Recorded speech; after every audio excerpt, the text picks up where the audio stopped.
Andrea y María Fernanda no tenían por qué conocerse. Andrea creció en Paipa, un pueblo helado de Boyacá en el centro de Colombia, y María Fernanda en Guapi, un pueblo caliente del Cauca ubicado en la costa pacífica sur del país. Vivieron en el campo y no tenían planes de ir a las grandes ciudades, pero las vinculó una lucha, las de los derechos de las mujeres que, como ellas, fueron víctimas del conflicto, de la trata de personas y de la explotación sexual en prostitución.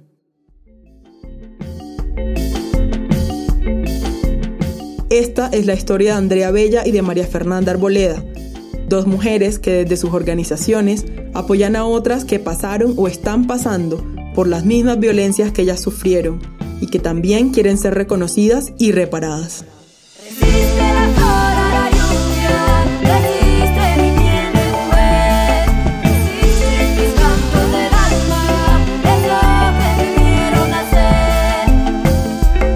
Las resistentes, mujeres que le hicieron frente a la guerra.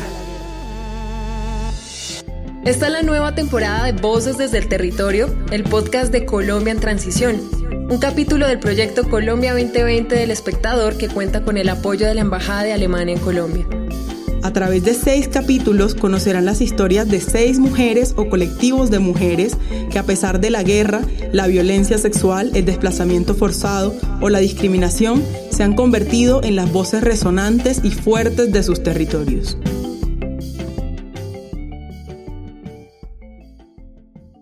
Yo nací en Paipa, Boyacá, soy hija de padres campesinos, nací en una vereda alejada del municipio. Mis primeros años de infancia transcurrieron como cualquier niña de vereda, entre juegos con mis hermanos, mis primos y como en el entorno muy tranquilamente. Yo considero que fue una infancia hasta los 12 años muy maravillosa, como todo niño, pues combinada con algunas labores del campo. Ella es Andrea Abella Rico, sobreviviente de trata de personas, emprendedora social y activista por los derechos humanos. A los 12 años, por un tema de sequía y por un tema de pérdida de cultivos de mis padres y demás, tuve que salir hacia Bogotá. Digamos que fue un desplazamiento, no por el conflicto armado, pero sí por el terrible abandono que tuvieron en esos momentos los campesinos en esa sequía. Entonces yo siempre he dicho que fue un desplazamiento por hambre y abandono. Eso fue en el año 2000.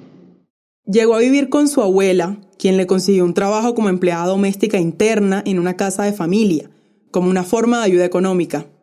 Muchos años después comprendió que fue explotación infantil, no trabajo. Bueno, a los 14 años conocí al papá de mis hijas y yo siento que fue pues sumado al estar lejos de mi núcleo familiar, de mis padres, sumado a las violencias que vivía en esa casa donde fui digamos, empleada de servicio a 12 años, a mis 12 años, que era una niña aún, fue como un momento de escape y empecé a convivir ya con el papá de mis hijas cuando yo tenía 14 años. Andrea sufrió múltiples violencias basadas en género, como maltrato físico y emocional por parte de su pareja, con quien vivió durante 8 años. Un par de años después, en 2012, mientras trabajaba en una panadería, una clienta le ofreció un trabajo mejor pagado. El contrato fue básicamente por un fin de semana para trabajar en el cargo de mesera de una casa de banquetes, y cuando pasó los 2 días de la fiesta por la que fui contratada, pregunté quién me iba a pagar y fue cuando me informaron que me habían vendido a ese grupo ilegal y que de ahí no iba a volver a salir.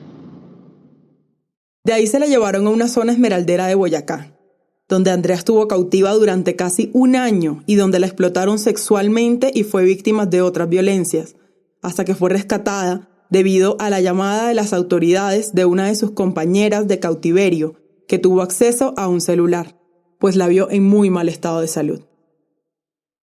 Andrea sobrevivió, pero no sabe si las otras mujeres que estaban con ella lo hicieron.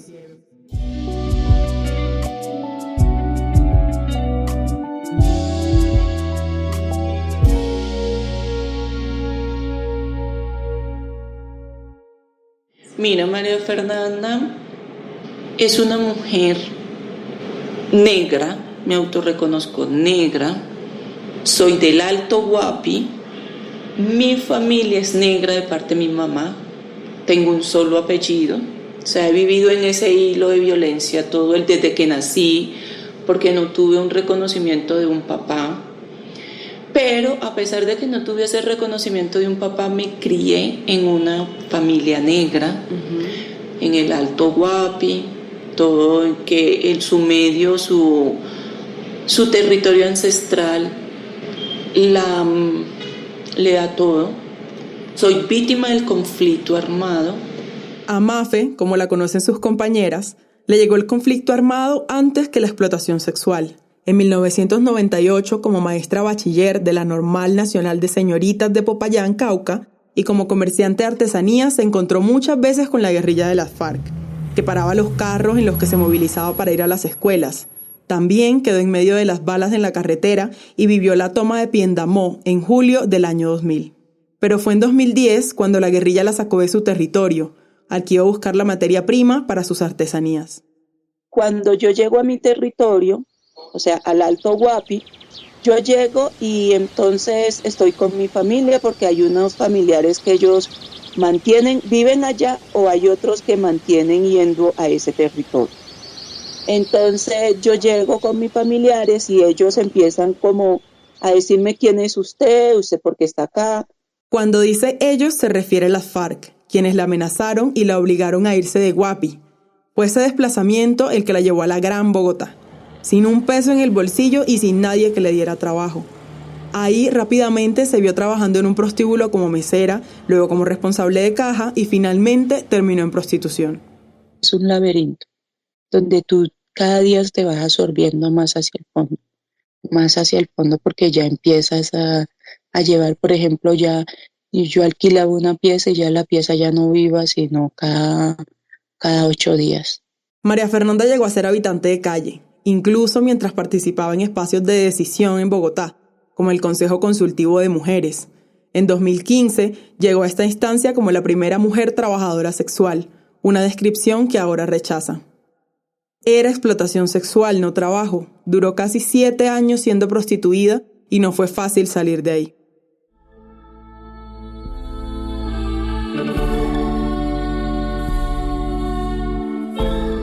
Andrea y María Fernanda tienen en común algo más grande que la violencia que les tocó vivir, y es la convicción de que las sobrevivientes de prostitución, del conflicto armado y de la trata de personas deben ser reparadas, y para eso trabajan desde sus organizaciones.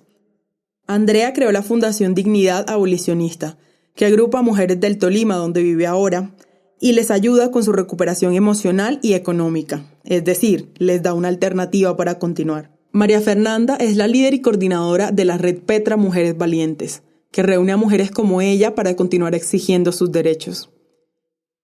Pero antes de continuar y contarles cuál es el trabajo que hacen y cómo resisten a la guerra y al pasado aún hoy, es necesario explicar por qué ellas hablan de explotación sexual y no de trabajo sexual, y cómo está Colombia en la normativa sobre este tema.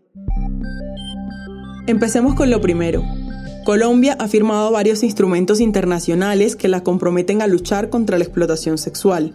El primero es el Convenio para la Represión de la Trata de Personas y de la Explotación de la Prostitución Ajena, de 1949. Este dice que la prostitución y la trata con fines de prostitución son incompatibles con la dignidad humana. Luego, en 1979, se da la Convención sobre la Eliminación de todas las formas de discriminación contra la mujer, que en su artículo 6 dice que los estados tomarán las medidas para suprimir todas las formas de trata de mujeres y explotación de la prostitución. Y en el 2000 aparece el Protocolo de las Naciones Unidas para prevenir, reprimir y sancionar la trata de personas, especialmente mujeres y niños, también llamado Protocolo de Palermo. Liliana Forero, quien es consultora en temas de violencias contra las mujeres, niños y niñas y adolescentes, lo explica mejor. Y aquí en Colombia tenemos, como desarrollo de ese marco internacional, unos delitos que castigan la inducción a la prostitución, que es básicamente la conducta de quien facilita, o sea, no quien fuerza, que esa es una confusión general, porque hay otro delito que es el de constreñimiento a la prostitución, que sí es contra la voluntad.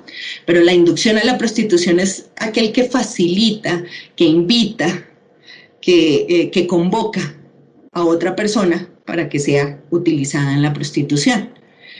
Tenemos también castigado en Colombia la trata de personas, que tenemos uno de los mejores delitos de toda la región, que castiga la conducta de quien capta, o sea, quien invita, o quien traslada, que puede ser dentro o fuera del país, o quien recibe a una persona para que sea utilizada en la prostitución o en la pornografía. Y hay otro delito. La explotación sexual la define, el mismo código penal la define como la obtención de cualquier tipo de provecho o beneficio de la utilización de otra persona en la prostitución, pornografía u otras formas de explotación sexual. Es completamente amplio, no nos habla de pagar poquito, de encerrar, de forzar, de engañar, de secuestrar.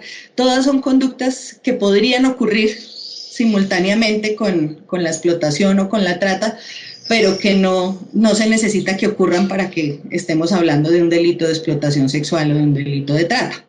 A pesar de que en algunas tutelas la Corte Constitucional ha mencionado las palabras trabajo sexual, esto no quiere decir que sea reconocido como tal, pues no cambian el Código Penal ni la Constitución. Pero ¿por qué Liliana, María Fernanda y Andrea hablan de prostitución y no de trabajo sexual?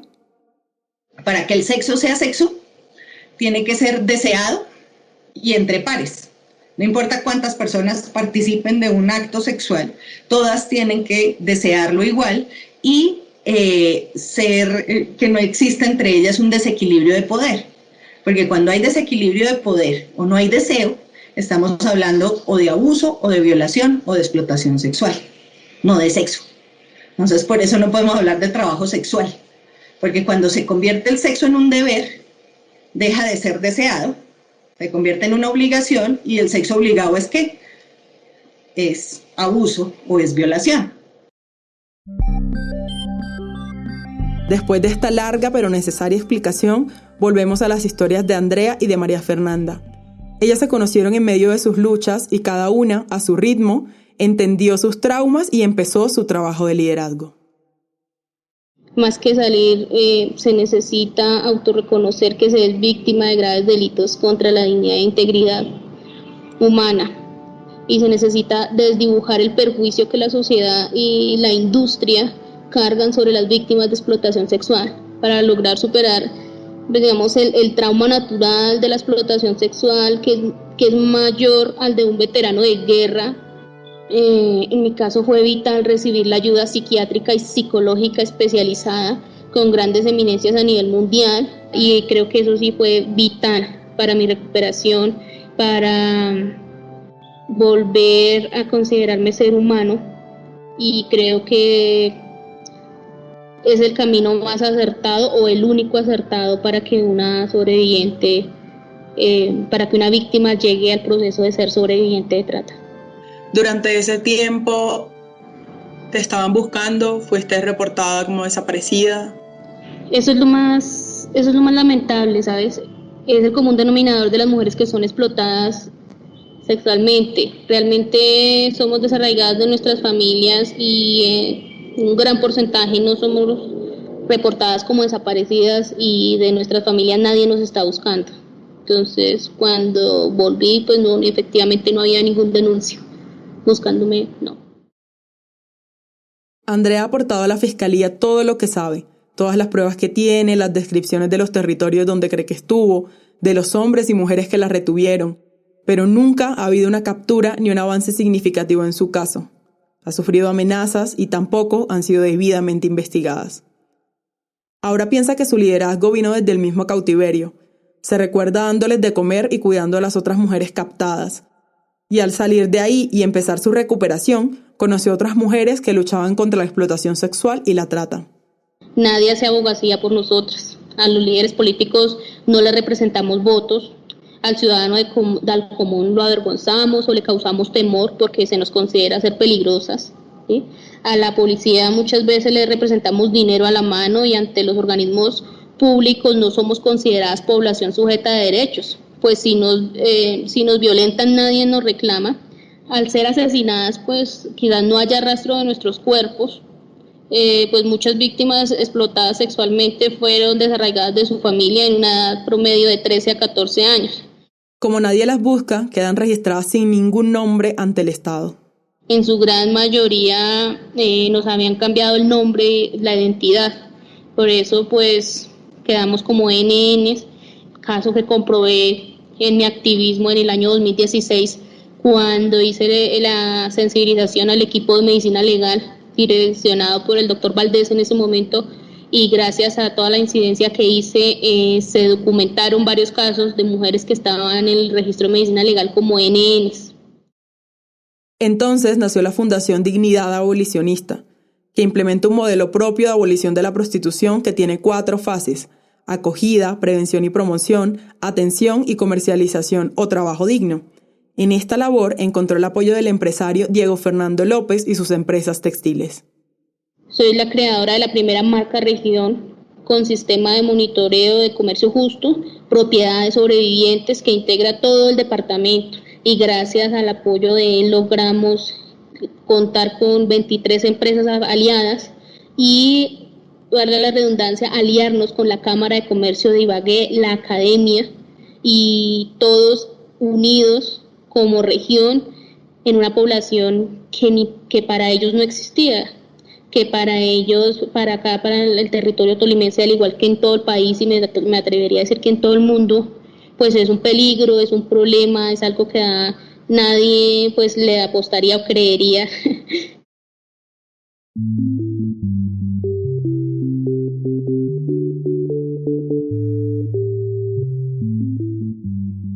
En el caso de María Fernanda, ella no estaba cautiva con barreras físicas, pero sí emocionales y económicas. Y hasta 2017 estuvo en prostitución. Ese año, por su hija y por vivir en la calle, encontró la manera de salir, pero por eso fue perseguida. Ha sobrevivido a 2 atentados y ha recibido múltiples amenazas. ¿Quiénes y por qué la amenazaban? Los proxenetas, porque estaba trabajando con otras mujeres y les estaba, entre comillas, dañando el negocio. Así nació la Red Petra Mujeres Valientes, desde la calle, desde el tinto que se tomaban en casa de todas, un espacio que ayudaron a construir en Bogotá para hablar de sus historias, para reírse, para contar lo que les dolía y lo que necesitaban sanar. Este es nuestro trabajo, de visibilizar y decir, hay mujeres víctimas del conflicto armado en Petra, Mujeres Valientes, hay víctimas del conflicto armado que están en explotación sexual, están en trata de personas, están en pandillismo, están en drogadicción, sufren violaciones y sufren situación de habitabilidad de calle en las grandes ciudades. Y aquí estamos las mujeres que hemos sufrido ese continuo de violencia. ¿Y qué buscan? El reconocimiento de que la explotación sexual a la que se vieron sometidas fue consecuencia de haber sufrido la violencia del conflicto armado. Buscan ser reparadas. Porque hay daños como son que tú entras a una situación como es la depresión constante, los daños físicos son gravísimos, los daños psicológicos son gravísimos porque hay señalamiento de la sociedad, hay tantos, los daños son indescriptibles y tanto física, psicológica, emocional, social, educativa, en todo un contexto donde están las mujeres. Quieren dejar claro y que toda mujer que nace en un territorio tenemos derecho a tener una vida digna, a tener una vida libre de violencia, a construir un proyecto de vida, a llegar a construir para ese proyecto de vida para llegar a ser felices, para poder identificarnos como mujer, para poder decir y ser libres, no libres solamente, sino libre de pensamiento, libre de en todo contexto. Ustedes se preguntaron por qué continúan, por qué no construyen una vida tranquila donde nadie les recuerde lo que pasaron. Ellas no pueden, son lideresas naturales y se levantan contra la injusticia. Sobrevivieron a las vejaciones más grandes y resistieron, pero también saben que no están solas en el mundo, que sus historias son las de otras. A mí me motiva, primero que todo, el no querer ese futuro para mis hijas. me motiva mis compañeras que quedaron allá. Yo no pierdo la esperanza. No pierdo la esperanza en que en Colombia exista la abolición de la prostitución. No, nunca la he perdido. Siento que ya luchamos lo suficiente para que los entes gubernamentales cumplan con sus responsabilidades y que si no lo logramos, de uno en uno podemos ir sumando. Y no perder, siento que me motiva todavía no he perdido la confianza en la humanidad, en los seres humanos que apoyan, en los seres humanos sensibles, y siento que es una gran motivación porque si nos sumamos y nos unimos podemos hacer grandes cosas. Que las mujeres podamos tener un proceso digno de recuperación con esos hechos victimizantes como es el desplazamiento, la tortura, el secuestro, la violencia sexual, la desaparición, que puedan los estados reconocer y hacer un proceso de reparación restaurativa para que estos hechos no vuelvan a repetirse en la humanidad. Y es eso nuestro objetivo, de contar nuestras historias para que el mundo sepa qué pasa con las mujeres después de un hecho victimizante.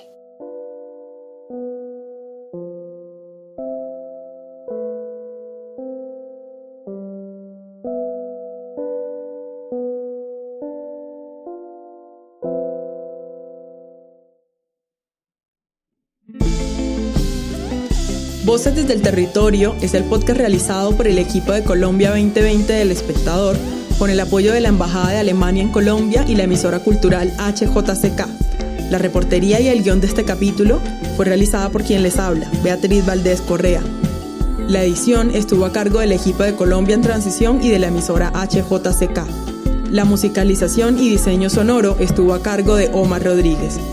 Agradecemos a María Fernanda Arboleda y a Andrea Bella por contarnos sus historias, a Liliana Forero por sus aportes. Si les gustó este capítulo pueden dejarnos sus comentarios con la etiqueta #LasResistentes o #Voces desde el Territorio en las redes sociales de Colombia 2020. Así nos podrán encontrar en Facebook y en Twitter e Instagram con el @EEColombia 2020. Podrán escucharnos cada sábado a través de la página web del Espectador y nuestras redes sociales, y también por plataformas como Spreaker, Spotify, YouTube y cualquier aplicación que tengan para escuchar sus podcasts. Les recomendamos también escuchar otros podcasts del Espectador como la audionovela Yo Confieso, La Saga o Suficiente Ilustración. Todos los contenidos que realizamos en El Espectador, los videos, documentales, podcasts y reportajes son gracias a ustedes. Si les gustan nuestros contenidos, los invitamos a que nos sigan apoyando con su suscripción.